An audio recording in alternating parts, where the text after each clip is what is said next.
नमस्कार, आप देख रहे हैं श्रेष्ठ भारत और आपके साथ मैं हूं संजीव चौहान। कोलकाता हाईकोर्ट में जज ही आपस में भिड़ गए हैं। सिंगल और डिविजनल बेंच के जजेस एक दूसरे के खिलाफ ये आदेश दे रहे हैं और इन सब के बीच भारत की न्यायपालिका जजों की लड़ाई का अखाड़ा बनी हुई है। हालांकि अब मामले को निपटाने की कोशिश की जा रही है, जजों के बीच सुलह कराई जा रही है और इसमें न केवल कोलकाता हाईकोर्ट की चीफ जस्टिस बल्कि सुप्रीम कोर्ट ने भी पूरे मामले का संज्ञान लिया है। कोलकाता हाईकोर्ट में सिंगल बेंच और डिविजनल बेंच के बीच मनमुटाव पर कोलकाता हाईकोर्ट के चीफ जस्टिस शिव गणनम का बयान सामने आया है।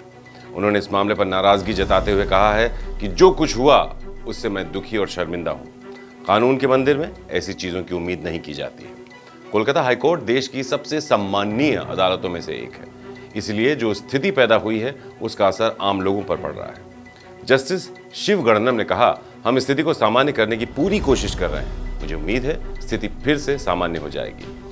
ऐसे वक्त में उनकी टिप्पणियां अत्यधिक महत्व रखती हैं जब मामला पहले से ही सुप्रीम कोर्ट में है। तो चलिए अब आपको इस पूरे मामले की शुरुआत बताते हैं, कहां से ये मामला शुरू हुआ। तो शुरुआत होती है 24 जनवरी से, जब जस्टिस अभिजीत गंगोपाध्याय की सिंगल बेंच एक आदेश पारित करती है। इस आदेश में पश्चिम बंगाल के मेडिकल कॉलेजेस में प्रवेश के लिए फर्जी जाति प्रमाण पत्र के उपयोग से जुड़े मामले में सीबीआई जांच का निर्देश दिया गया था। इसके खिलाफ राज्य सरकार कोलकाता हाईकोर्ट की ही डिवीजन बेंच के पास पहुंच गई।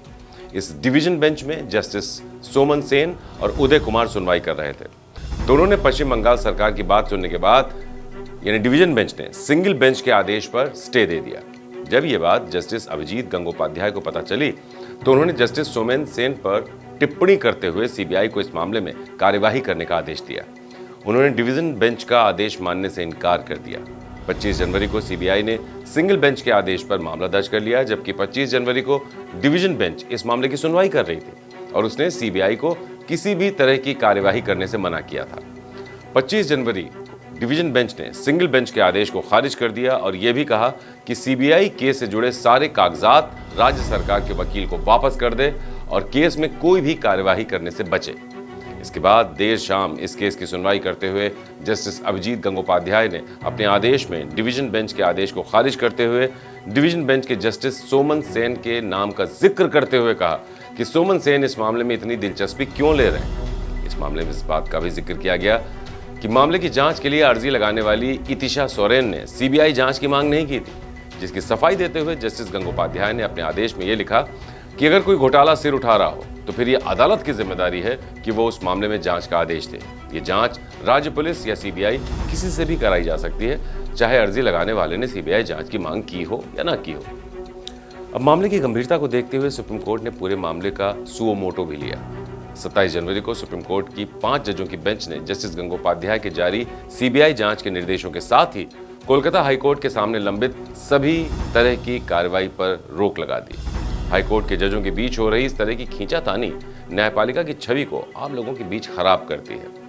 इस मामले में भी जस्टिस अभिजीत गंगोपाध्याय ने सोमन सेन पर राज्य सरकार से नजदीकी का आरोप लगाया है।